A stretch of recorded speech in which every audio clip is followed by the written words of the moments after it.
예, 저희가 준비한 7입니다. 민주당 김의겸 의원, 한동훈 법무부 장관과 만날 때마다 공방을 벌이고 그런데 결과는 좀 좋지 못하다는 평가 많죠.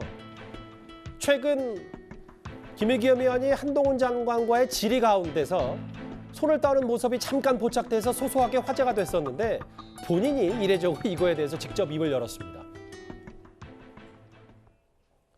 정부가 알고도 인사를 밀어붙인 거라면 하루도 안 돼서 그거를 철회할 리가 없죠.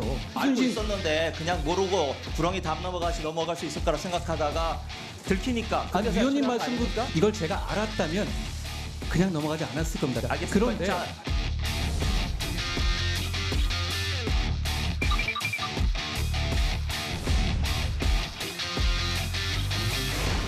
한동훈 장관의 답변하는 방법에 대해서 제가 분을 못 참는 건데 제가 팩트 체크를 제대로 못해서 잘못 물어보는 것처럼 오히려 저를 역공을 하더라고요.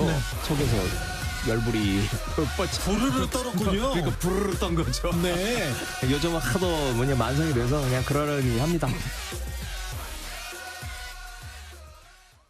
저희도 저에게 길지 않긴 했었었는데 그러니까 일부 보도에서 혹시 긴장해서 혹은 떨어서 손동 거 아니냐는 얘기에 댓글도 좀 있었잖아요. 근데 아니다. 속에서 열불이 나서 부르르 떨었다. 본인이 이렇게 뒷얘기까지 직접 밝혔네, 김의겸 의원이. 네. 아무래도 저런 관련 보도가 나다 보니까 이제 해명의 필요성을 좀 느껴서 설명을 한 것으로 보이고요. 저것은 이제 손이 떨리는 장면이 찍힌 것은 이제 의심할 여지 없는 이제 사실인 거고. 예. 이 김의겸 의원 본인의 얘기처럼 정말 한동훈 장관의 어떤 답변 태도에 이 마음에 안 들어서 속에서 열불이 나서 저렇게 떠는 것일 수도 있고 아니면 일부 언론의 어떤 보도처럼 뭔가 이제 지금 한 장관 앞에서 약간 좀 이렇게 덜덜 떨었다 이런 이제 표현도 있을 수 있는데요.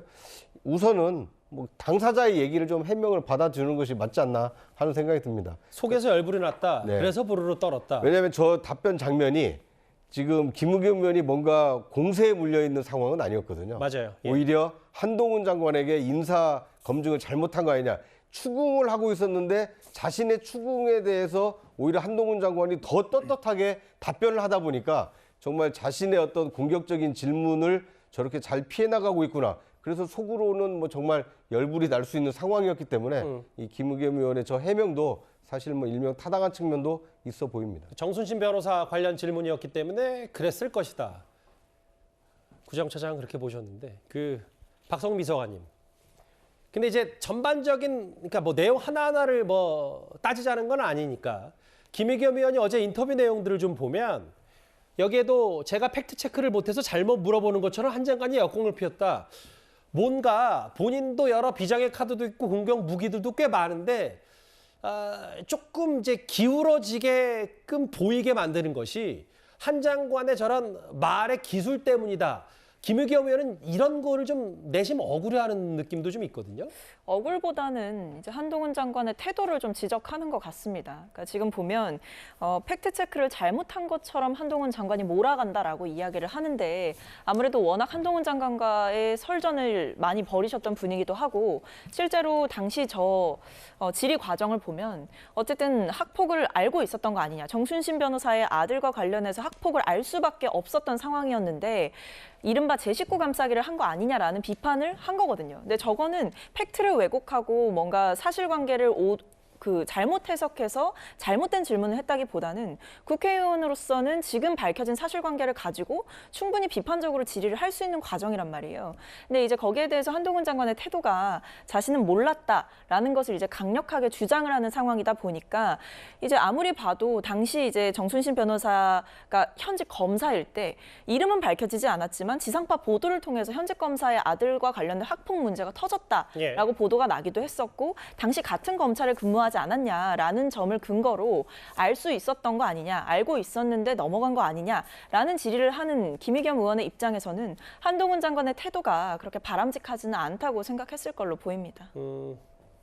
본인은 속에서 열불이 나서 그랬다는데 근데 김의겸 의원이 어제 좀 법사위에서 주변 웃음을 자아내게 만들었던 한동훈 장관과의 설전이 하나 더 있었습니다. 이 장면 좀 주목이 많이 돼서 다시 한번 준비를 했습니다. 이재명 대표에 대해서는 독하고 집요하고 끝까지 가고 있고 윤석열 대통령과 그 가족에 대해서는 소프트하게 해왔다. 그렇기 때문에 지금 오늘 이 자리가 있다라고 생각을 합니다. 한번 따져봅시다. 김만배 씨 자산 2천억 원 동결을 했죠. 그 동결된 자산 2천억 가운데에는 윤석열 대통령의 부친 집, 김만배의 누나가 사준 집도 포함되어 있죠. 그 얘기를 아직도 하십니까? 김만배 누나가 이 집을 산 게 2019년 4월에 샀습니다. 그런데 바로 그 직전에 대장동 수익이 분배가 됩니다. 그러니까 대장동에서 얻은 수익, 범죄로부터 얻은 수익을 받자마자 이 집을 삽니다. 뭐가 그렇게 급해서 다급하게 샀느냐? 의심을 할 수밖에 없는 거죠. 복도로 산 거 아니었습니까? 네? 부동산 중개업자 통해서 산 거 아니었던가요? 시가대로? 돈 이야기 하고 있지 않습니까? 부동산 아니죠. 중개업자 이야기가 아니고. 아니죠. 그리고 아니죠.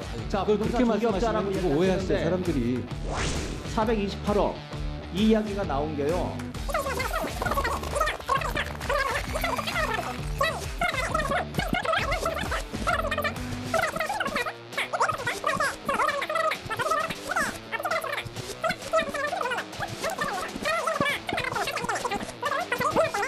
두 가지 중 하나 알겠습니까? 지금 다 하신 건가요? 아니요. 제가 답변 드리겠습니다. 부동산 업계에 대해 현황에 대해서 의원님 누구보다 잘 아시지 않습니까? 자,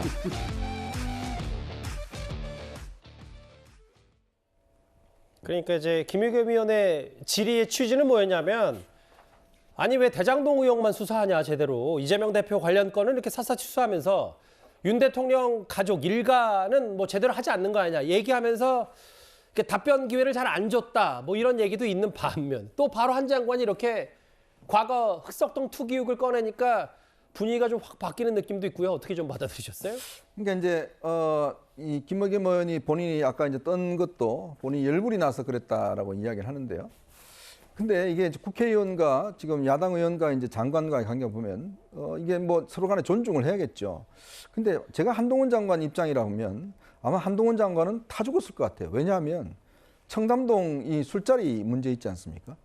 이것이 가짜 뉴스란 게 지금 다 밝혀졌지 않습니까? 근데 지금 이 시간 현재까지 이 김의겸 의원은 한동훈 장관이 사과하고 있지 않습니다. 윤석열 대통령한테는 유감이다라고 이야기를 한 적이 있는데 정작 당사자인 한동훈 장관에는 지금까지도 사과 한마디 없어요. 자, 그러면 한동훈 장관 입장에서는 얼마나 억울하겠습니까? 그러니까 이거에 대해서 본인이 만약에 예를 들어서 이 상대방이라 그러면 그런 문제에 제가 미안하다, 잘못 알았다라고 사과한다 그러면 한동훈 장관이 김의겸 의원에 대해서 이렇게 대응을 했을까요? 그리고 지금 보십시오. 질문도 보면 본인이 하고 싶은 이야기 다 하고 난 다음에 답변기에 조만큼만 주지 않았습니까? 그게 과연 제대로 된 질의응답일까요? 그러니까 이런 식으로 되다 보니까 한동훈 장관 입장에서 보면 이 김의겸 의원이 진짜 자기한테 묻고 싶어서 묻는 게 아니라 그냥 자기 하고 싶은 이야기 하는 거고 이렇게 판단하지 않겠습니까? 그러니까 이렇게 되다 보면 장관과 국회의원의 질의응답이 제대로 이루어질 수가 없죠. 그러니까 충분히 장관도 의원을 존중해야 되지만 예. 의원도 장관한테 질문할 때는 충분히 그 답변을 얻어내고 질문을 해야 되는 건데 그러니까 본인은 뭐 열불 나서 떨었다고 그러지만 한동훈 장관도 많이 참았을 겁니다. 그러니까 저런 장면이 계속된 이유도 저는 결국 거기에 있는 게 아닌가 싶습니다. 이 주제 한동훈 장관과 김의겸 의원의 얘기는 영상 위주로 핵심 내용만 살펴봤습니다.